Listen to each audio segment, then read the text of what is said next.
Hi and welcome to Priori Digital Studio tutorial. In this video, I will show you how to set up and use your Ultimate Project Manager in the most efficient way. In this video, I am using Google Sheets, but the Excel version is exactly the same. First thing, we protect most of the cells where there are formulas to make sure that you don't erase any important formulas that could impact the spreadsheet. So if you see this message, it means you're not supposed to touch it. But don't worry, I'll show you step by step how to prepare your spreadsheet. So if by mistake you touch a cell and you see this message, simply click on the X and you will be fine. Moreover, we established a color code to show you which cells can be edited and which one cannot. So basically, you only can edit the cells that have a white background. Another small warning, please don't move a cell from one place to another. If you do move a cell, it could generate an issue by messing up the automation of the spreadsheet. The best way to avoid these errors is simply to copy and paste your data. So the first tab is the Setup tab. In this tab, you will set up all your information needed for the spreadsheet. As you can see, on the left-hand side of the tab, you find a ribbon with a list of all the tabs to easily navigate through them. The tabs are separated by sections for easy navigation. So we have the Setup section, which we are currently in. Then we have the Dashboard section that includes the main dashboard, the monthly calendar, as well as the weekly calendar tabs. Then we created a specific section to manage your projects, including a project dashboard, a project manager, and also a budget tab. Then the task creation section to enter all your tasks and manage them. And the last section is for extra resources, including a decision metrics tab, the Kanban, as well as the Gantt Chart tab. This menu is retractable and you could shrink it by simply clicking on the small minus sign. It's the only time where you will see this message and you can click on OK.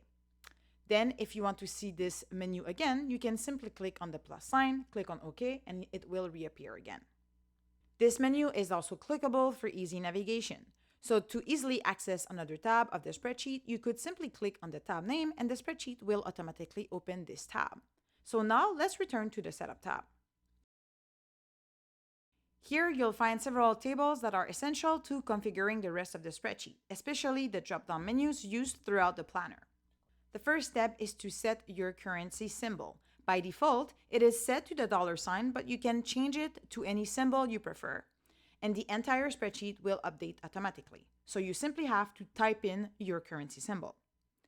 Next, you can create a personalized list of emoji to visually highlight the status of your task and projects. You can add more emoji at any time using a site like Emojipedia. So let's do an example together and let's remove the flame here.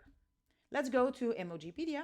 And since it's Thanksgiving weekend, we will click on the turkey. So simply click on copy. As you can see, it was copied. Go back to your spreadsheet and paste it in the formula bar. As you can see here, now we have a turkey in our emoji pool. After that, simply fill in your data to populate the drop-down menus for the status, the Kanban categories, people in charge, as well as project categories. A quick note, the order of the Kanban categories matters. For example, if your list starts with a backlog, then to do, this will appear as the first and second columns on your Kanban board.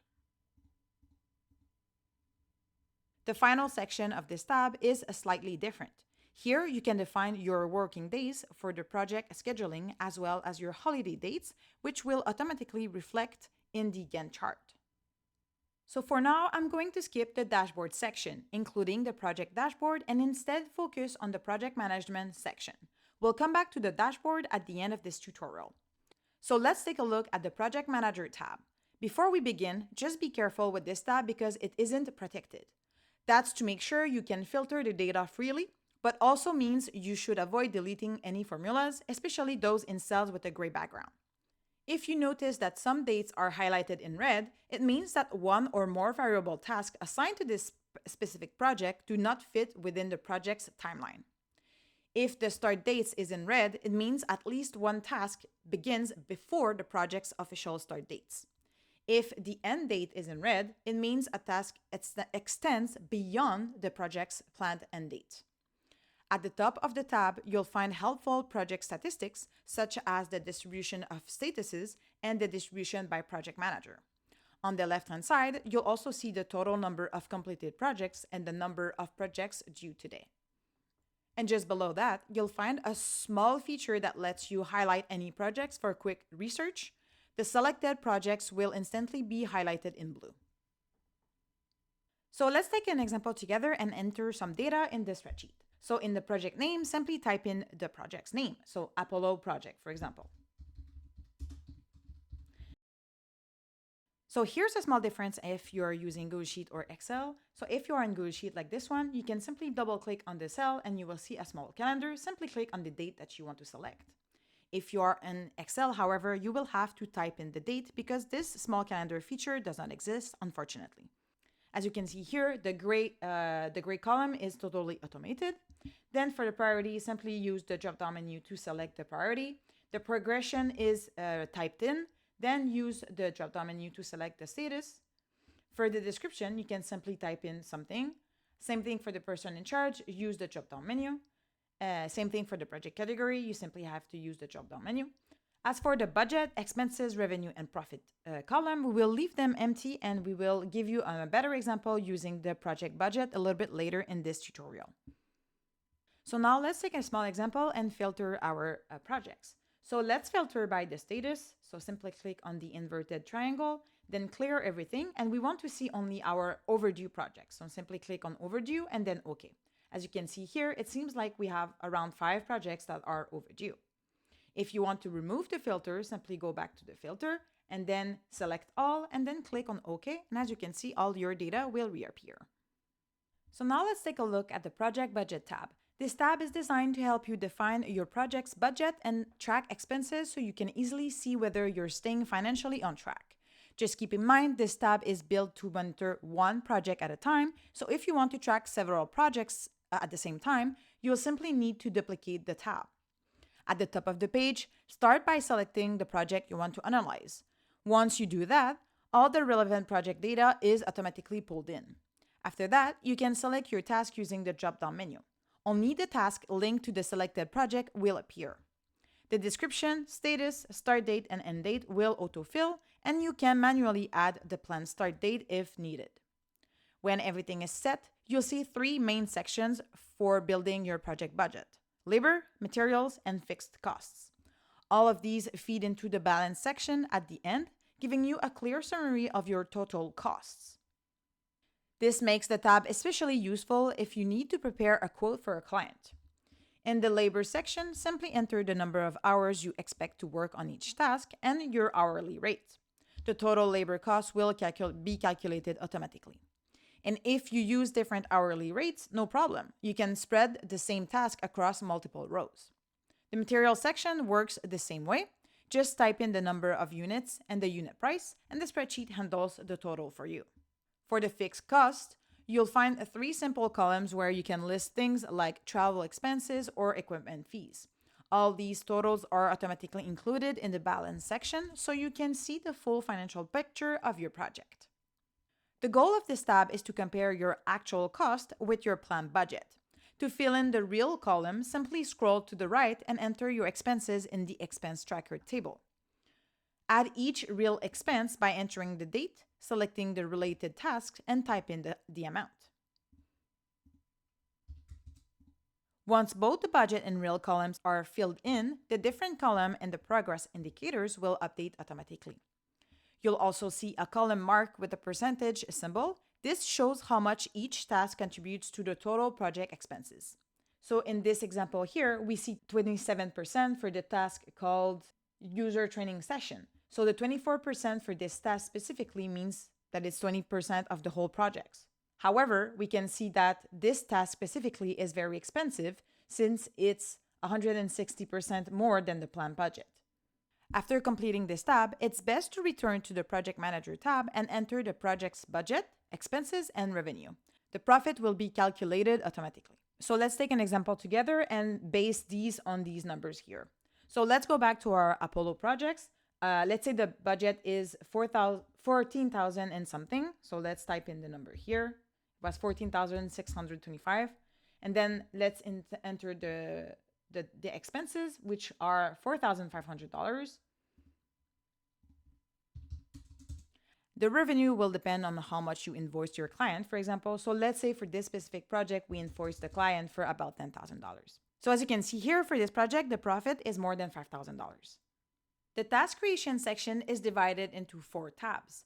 The first one is the variable tasks for all one-time tasks that don't repeat. Then the recurring task to set up tasks that repeat on a regular basis, such as weekly meetings. Then we have the task schedule, a visual overview of all your recurring tasks, allowing you to review and adjust them easily.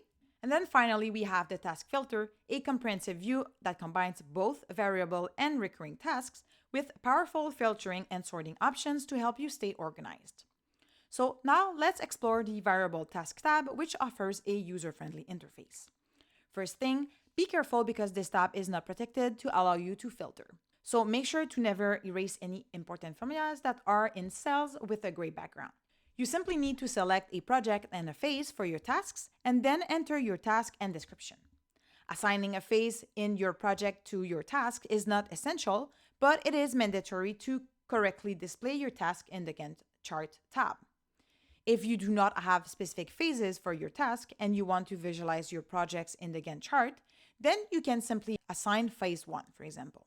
Then you can define the task status, which is chosen from a drop-down menu, the priority, the person in charge, the start date, and the due date. The system automatically calculates the number of days left. This tab is linked to the Kanban board, and you will be able to define the Kanban category. Next, you can indicate whether the task is important and/or urgent. Based on your selections, the spreadsheet will automatically categorize the task as do, delegate, delete, or decide using the Eisenhower matrix framework. Then you can set the progress, and there's also a designated area for notes if needed.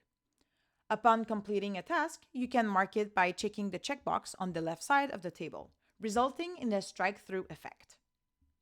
At the top of the tab, you'll find task statistics presented through a bar chart that represents the task priorities, and 3 pie charts, one sorting task by status, another illustrating distribution per person in charge, and the last one displaying task distribution depending on their decision matrix status.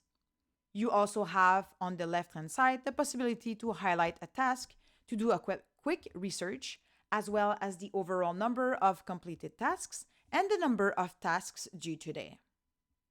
So now let's run an example together and assign a task to our project called Apollo Projects that we used earlier in this tutorial.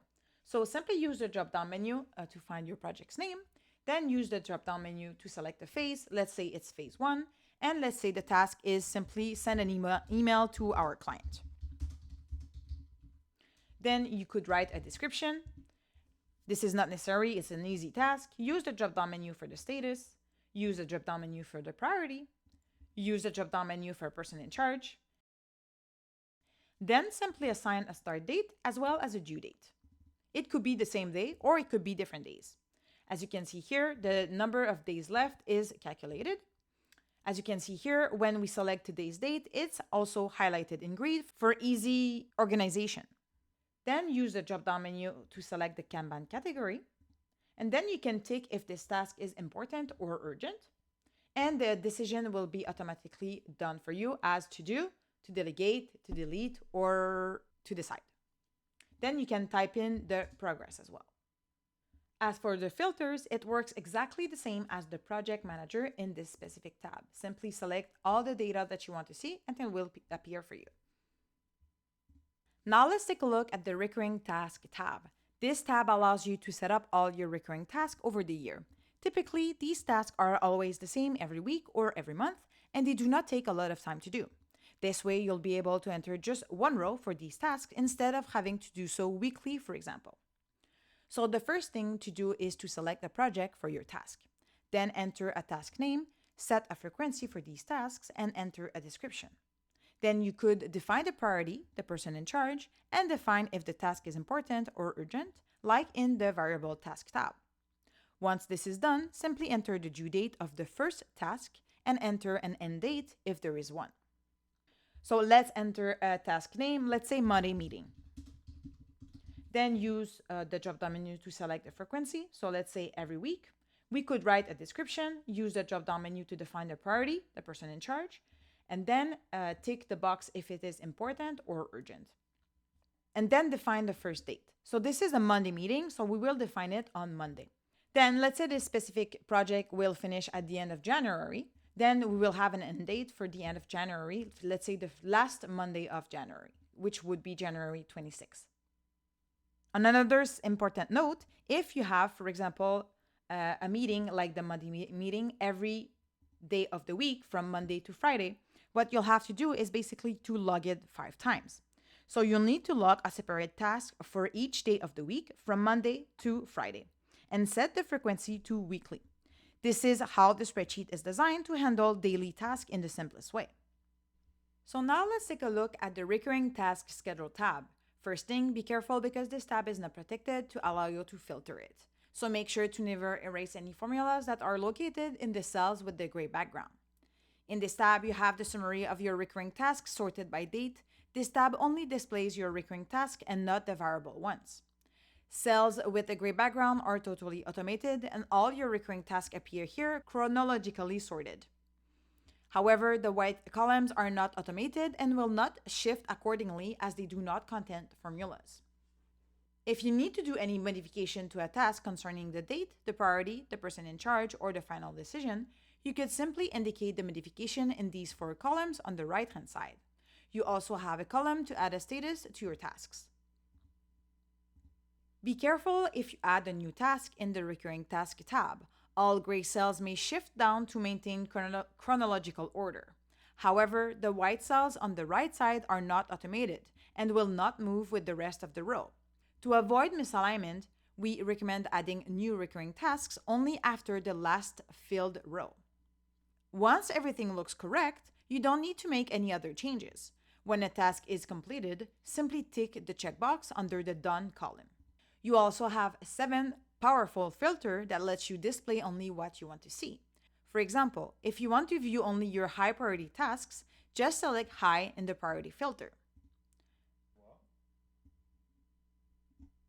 If you want to remove the filter, simply click on the priority filter, select all 7, and then click OK.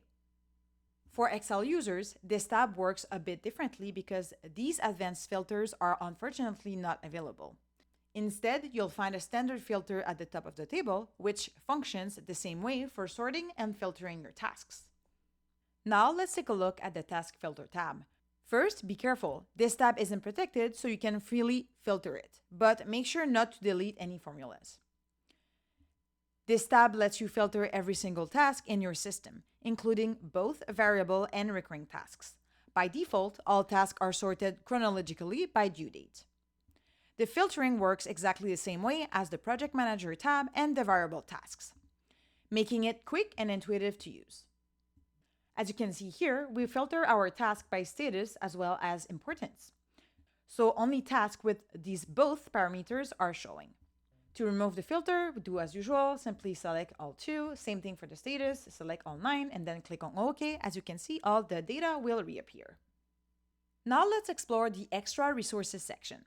This section includes 3 powerful tabs designed to support different aspects of your task and project management. The Decision Matrix tab helps you prioritize tasks by evaluating their urgency and importance, making it easier to decide whether to do, delegate, delete, or defer them. The Kanban tab provides a visual workflow board to track the progress of your tasks across different stages, offering a clear snapshot of what's in progress, completed, or pending. Then the Gantt Chart tabs gives you a timeline-based view of your projects, helping you schedule and monitor tasks over time to ensure everything stays on track. So let's dive into the Decision Matrix tab. This tab is largely automated. Your only inputs are selecting the month and entering the year at the top left. You can also choose to filter the view to show only completed tasks, only pending tasks, or all your tasks. And finally, you also have the option to display tasks specific to a project. Below the filter options, you'll see a list of all the tasks for the selected month, along with the key details like their due date, importance, urgency, and the resulting action category. On the right-hand side, tasks are automatically sorted into 4 sections based on the Eisenhower matrix: due, decide, delegate, and delete. To help you stay aligned with this method, a visual reference of the matrix is included at the top left. For instance, tasks that are urgent but not important should be delegated. Finally, you'll also find a progress chart in the same area, giving you a quick overview of how much you've accomplished in each category and your total progress for the month. Now let's take a look at the Kanban Board tab. In this tab, everything is automated based on the Variable Task tab. Recurring tasks do not appear in this tab. The only thing you have to manage is the filter options. So simply open the filter option by clicking on the small plus at the top of the page. There, you will be able to filter your tasks to have a better visual. At the top of the column, you'll have a small legend of the colors and the task boxes. So as you can see, all the tasks are colored based on their priority. So let's take an example together on how to use your Kanban board. So let's first filter all the tasks by their priority. So let's say low. So as you can see here, we only have blue tasks, which means that are low priority. So let's say we want to move the content creation task. So what we will have to do is to go back to the variable tasks, first located. So as you can see, it's right there in low priority. If we want to move it, we simply need to go to the column called Kanban category, use the drop-down menu, and change it from backlog to in progress. So now let's go back to our Kanban board. And as you can see, our content creation task is now in the progress column. And then again, to remove the filter, simply select the low, click on delete, and all your data will reappear. Now let's explore the Gantt Chart tab. This tab helps you visually plan and manage all the tasks for a single project. It tracks one project at a time, so if you want to manage multiple projects at the same time, simply duplicate this tab. The Gantt chart displays only variable tasks. Recurring tasks are intentionally excluded to keep the timeline clean and accurate. To get started, simply select your project from the drop-down menu at the top. This one cell is essentially the only cell that you'll need to edit here. Everything else is almost entirely automated. Because each variable task already includes a project and a phase, the entire Gantt chart updates instantly as soon as you select a project. The layout is organized into 15 collapsible phases, each containing up to 30 tasks. You can expand and collapse these sections using the small plus on the left, and you can rename the phases if needed. For each task, you'll see its progress, start and end dates, duration, priority, person in charge, status, and remaining days, all fully automated. The only editable cells inside the charts are the bar colors. By default, bars are pink for ongoing tasks, green when completed, and include a red segment if overdue. You can easily switch to your preferred colors using the drop-down menus to customize the visual style of your chart. On the right, the Gantt timeline is fully automated. Daily intervals are displayed with weekly separators to improve clarity. Today's date appears in red. Workdays are white, weekends are light gray, and holidays defined in the setup tabs are shown in dark gray. A color legend is available at the top to help you quickly interpret everything at a glance. Now that we've covered the entire spreadsheet, let's go back to the dashboard section, starting with the project dashboard. This tab is almost fully automated except the two elements, the project selection drop-down menu and the small calendar. Begin with selecting a project from the drop-down menu. The entire tab will instantly update based on your choice. Just below, you'll see a summary table displaying the key information for that specific project. You'll also find the project revenue, a chart comparing your budget to your actual expenses and your profit margin. On the right-hand side, you'll see everything related to the task associated with this project. There's a small calendar where you can define the year and the month you want to view, as well as the starting day of the week. Further right, you'll find 4 charts showing the priority of your remaining tasks, the person in charge, the task status distribution, and the decision breakdown. Below that section is a summary of all overdue tasks for this project, along with upcoming tasks organized from the soonest to the furthest. You'll see the task name, status, person in charge, and due date. The color column on the left indicates the task priority. Finally, in the center of the tab, you'll find the overall project progress and individual progress bars for each decision category. Now let's take a look at the dashboard section. This section is made up of 3 tabs: the overall dashboard, which provides a complete summary of your entire spreadsheet, the monthly calendar, as well as the weekly calendar, which helps you visualize your task at a glance. Let's begin with the overall dashboard tab. This tab gives you a full overview of your entire system in one place. At the top right, you'll find 3 quick access icons, like linking directly to the decision matrix, the Kanban board, and the Gantt chart tabs. Just click to jump to any of these sections. The dashboard is divided into 2 main areas. The left side, which is the project overview. On the left, you'll see a global overview of all your projects from the selected month.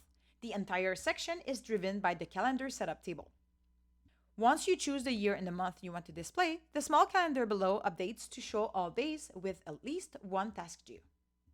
You will also see the total number of unfinished projects due this month, the overall progress of these projects, a distribution of projects during the month, 3 charts to display status, priority, and financial summary for this specific month.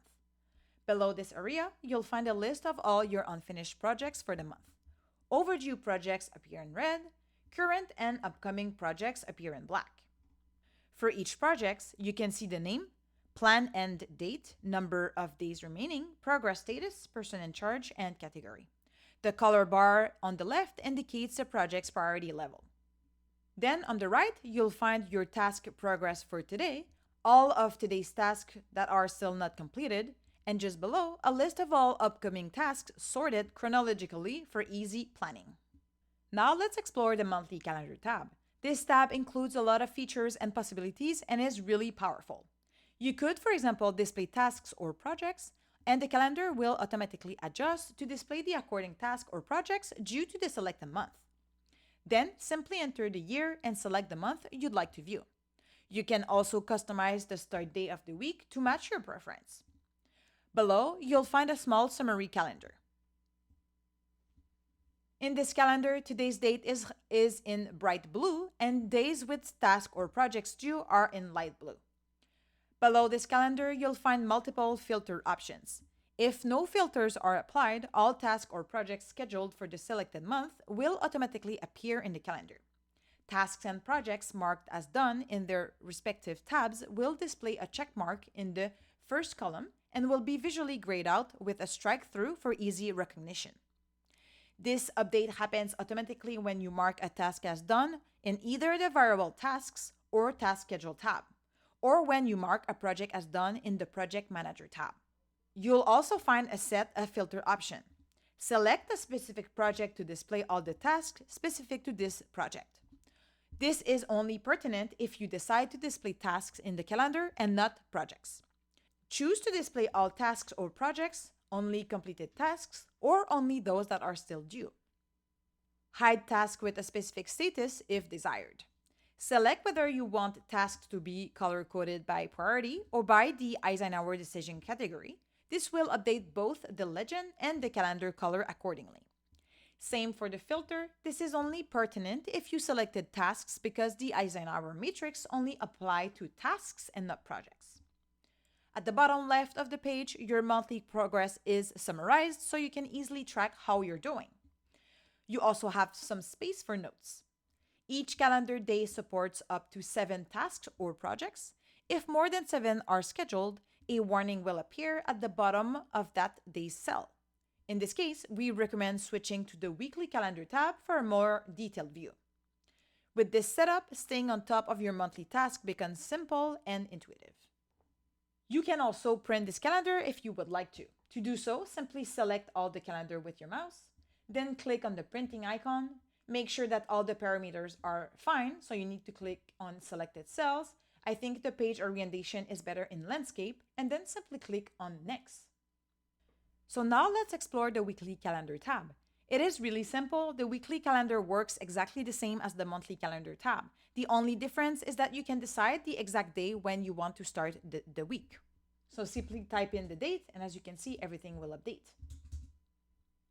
So that's it. I hope this tutorial helps you easily set up your spreadsheet. Don't hesitate to reach out if you have any question or concern.